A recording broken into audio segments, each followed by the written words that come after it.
Ashama harka fuunee daawwattoota YouTube Saaqzeenuu hundi keessan akkam jirtu nageenyi keenya kan kabajaaf jaalalaa bakka jirtanitti isin haa dhaqqabu jecha egaa oduuf odeeffannoowwan adda addaa qabannee dhufneeti jirra hanga xumura sagantaa keenyaatti akka nu waliin turtan kabajaan isin affeerra warri maatii kiyyan taane subscribe gochuudhaan maatii kiyya ta'a egaa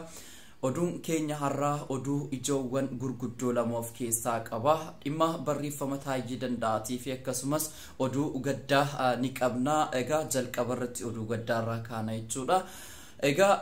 akkuma miidiyaa irratti argaa jirtanu Tasfaayee Gabra'aab yookaan maqaa Oromoon abbootiin gadaa Oromummaa isaatiin moggaasan Gadaa Gabra'aab egaa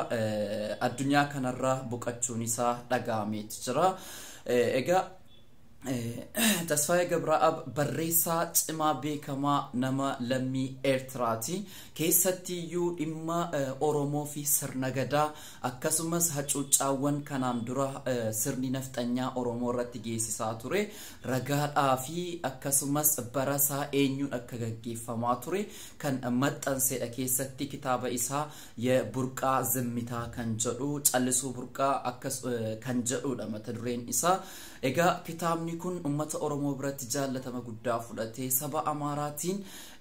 doorsifni adda addaa kan irratti dhaqqabaa turedha jechuudha barreeffama sanaaf akka inni deebi'ee dhiifama gaafatuufaa gaafachaa turanii inni garuu waan itti amaneef waan dhugaa akka ta'e waan beekuuf dhiifama gaafachuus hin barbaanne egaa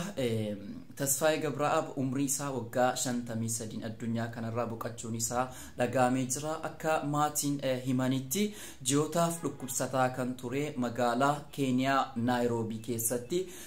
otoo yaalamu achitti lubbuun isaa kan dabartedha kan isaan dubbatanii egaa Tasfaayee Gabra'aab nama Oromoo dhaaf kabaja guddaa qabuu fi qabsoo ummata Oromootiif gargaarsa guddaa godhuu akkasumas seenaa ummata Oromoo baasuudhaan seenaa awwaalame seenaa ukkaanfame seenaa nafxanyoonni ummata Oromoo irratti hojjetaa turan kana baasee hawaasaaf ibsuudhaan gahee guddaa nama taphateedha Oromoo baay'ee nama jaallatu Oromoon nama baay'ee kabajuudha akkasumas Oromoon baay'ee isa kan kabajuudha jechuudha lammii Eertiraa ta'e akkuma waggaa lamaan sadaan darbe keessa Eertiraaniif Itiyoophiyaan waliin ta'uudhaan shira ummata Oromoo irratti shiraa turaniin osoo waan tokko illee hin dubbatin gama kana osoo hin gorin gama sana osoo hin gorin jecha isaallee osoo eeggatu osoo waa tokko hin dubbatin gara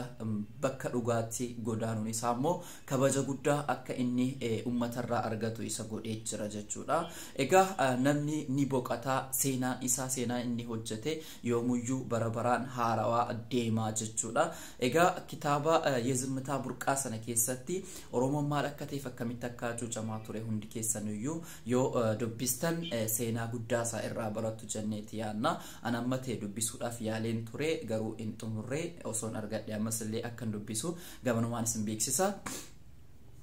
inni biraa akkuma beekamu yeroo baay'ee keessatti wal dhabdeen PP yookaan biltiginnaa keessatti uumamu baay'ee daran babal'achaa dhufuun isaa ni beekama keessatti yeroo waan tokko gochuudhaaf ta'anii yookaan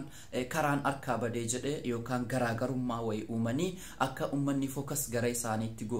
ni godhu yeroo hedduu karaan shawwadu turanii haa ta'uuti garuu yeroo waan kana keessa godhan keessa dhugaa tokko ummata Oromoodhaaf ibsu yeroo baay'ee jechuudha dhugaan kun Piiphiin akka isin ummata Oromoo cabsaa jirtu akka isin ummata Oromoo nyaataa jirtu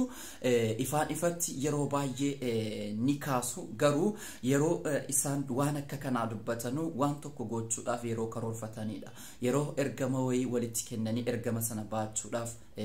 jalqabanidha akkuma beekamu Taayyee Danda'aa barruu inni barreessetu jira duuba keenya waatu jira kan jedhu duuba jira waa akka jiru ummanni Oromoo baay'ee ni beeka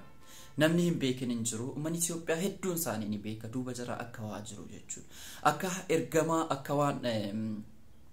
maleekaan du'aa isaan irra dhaabbate kana godhi jennaan godhanuudha bilxiginnaan naannoo Oromiyaa ofiin waan hojjetanuu miti gaaraa kan ajajni itti kennamnaan ajjeesi jennaan ajjeesanuu hidhi jennaan hidhanuu mana hidhaatii baasi jennaan mana hidhaatii baasanii ajjeesanuudha duuba jaraa waa hedduutu jira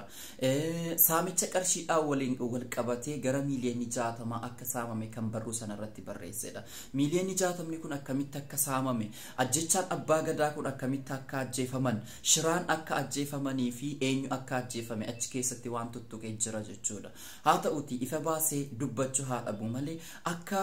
mootummaan kun shiraan abbootii gadaa kana ajjeesan akkasumas akka shiraan qarshiiwwan haadha hiyyeessaaf abbaa hiyyeessaarraa akka saamamaa jiru kan dubbatedha jechuudha as keessatti waan tokko hubachuu danda'uudha qabna yeroo akkanaa kana keessa amma fakkeenya gidduu kana keessa social media irra kan deemaa jiru warri jarri Jawaar mana hidhaa keessaanii ba'u jedhameeti kan baay'ee ummanni Oromoo gurra qeensee taa'ee dhaggeeffataa jiru jechuudha wanni kun gaariidha moo gaarii miti jennees immoo tilmaamuu danda'uudha qabna yeroo amma biyya Itoophiyaa keessatti shira gurguddaatu hojjetama warri kun yoo mana hidhaa keessaa ba'anii jedhan shira kana eenyutu shira kana akka itti shiru beekamaadha yookaan amma fakkeenya yoo Jawaarin fudhannee jenne yoo Baqqalaa fudhannee jenne yoo Hamzaa fudhannee jenne warri kun warra shira mootummaa kana sodaatanii yookaan mootummaan kun waan godha jedhanii sodaatanii biyya biraa deemanii biyya alaa deemanuu miti jechuudha warri kun lammiidhuma isaanii keessatti nama du'uudhaaf kutateedha yeroo akka kanaa kana keessa carraaka kanaatti fayyadamee yeroo gama kanaan wayyaanii wajjiniin yookaan TDF wajjiniin lola banatee jirutti gama kanaan maqaa shanee jedhee adda bilisummaa uummata Oromoo maqaa itti moggaasee uummata Oromoo ittiin daguugaa jiru kanatti TDF jedhanii juntaa jedhanii ijoollee yookaan dhalattoota Tigraay maqaa juntaatiin galgalaaf ganama ibiddarra ka'an kanaan osoo akka kanatti jiru warri kun amma mana hidhaa keessaa ba'anii maaltu itti gaafatummaa yoo isaan kaanii waa taanii jedhan eenyutu itti gaafatummaa fudhata akkuma Haacaaluu Hundeessaa boonyee gangalannee ittiin ajjeefamne ittiin hidhamne ijjinii dadhabnee dhiisnudha wanti nu fiduu dandeenyu hin jiru ummanni Oromoo akka waa tokko hin goone guutummaan guutuutti bareeti jira jechuudha mootummaan kun kanaaf jennaan gidduu kana keessatti ajandaan kun maaliif ka'uu danda'e kan jedhu tilmaama guddaa yookaan xiinxaluun baay'ee barbaachisaadha eeyyan waatu jira wanti jiru kun immoo bilxiginnaa keessatti sabboontonni bilxiginnaa keessa jiranu hedduun isaanii kaan biyyaa baqataati jiru kaan hojii isaan hojjetaa jiran dabarsanii wobootti laataa jiru kaan ammoo akka achi keessaa baanu dhabanii muddamanii achuma keessa taa'anii ukkaanfamaniiti jiru sabboontonni ilmaan Oromoo bilxiginnaa keessa jiran jechuudha yeroo ammaa kana keessatti sabboontonni bilxiginnaa keessa jiran jechuun baay'ee nama rakkisaa sababni isaas yeroo ummanni Oromoo jilmaadhaan ajjeefamu yeroo ummanni Oromoo jilmaadhaan hidhamu yeroo ummanni Oromoo akka kanatti dararamee miidhamu kana keessa mootummaa kanaaf jiniin ta'aniituma waan tokko gochuun isaaniitu diinummaa isa guddaadha kun sabboontota isaan jechisiisuu hin danda'u haa ta'uuti quuqama lammummaa isaanii yeroo qabaatanii iccitiiwwan mootummaan kun gochuudhaaf deemuu fi itti deemaa jiru kanaan dura godhe dabarsanii uummata Oromoodhaaf dabarsuu irratti gahee guddaa taphataati jiru waan ta'eef egaa qarshiin miiliyoonii 60 kun poolisootaan milishootaan qaama mootummaatiin akka uummatarraa guurame sababa maqaa meeshaa bituutiin maqaa kilaashii bituutiin maqaa milishaa hidhachiisuutiin qarshiin miiliyoonii 60 akka nyaatame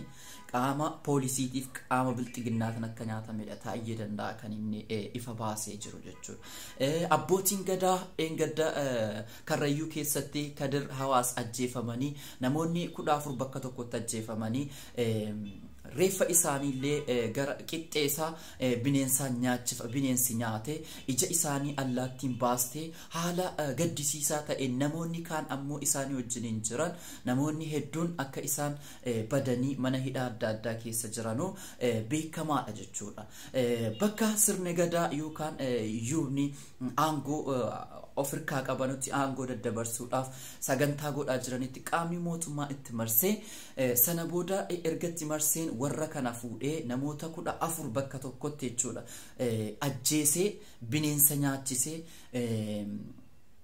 qabara isaanii yookaan awwaalcha isaanii illee boolla tokkotti akka isaan awwaalaman akka isaan kabajan irraa fuudhame akka reeffi isaanii illee fuudhamee hin awwaalamne godhaati ture mootummaan kun eenyuun akka ta'e taayee waan tuttuqee qaba akka qaama mootummaatiin ta'e uummanni Oromoo siluma ni beeka. Maatiin ajjeefamtootaa ni beeka warri ajjeefaman illee ni beeku jechuudha akka humna mootummaatiin ta'e yeroo baay'ee yeroo wanti tokko ka'ee jedhu warra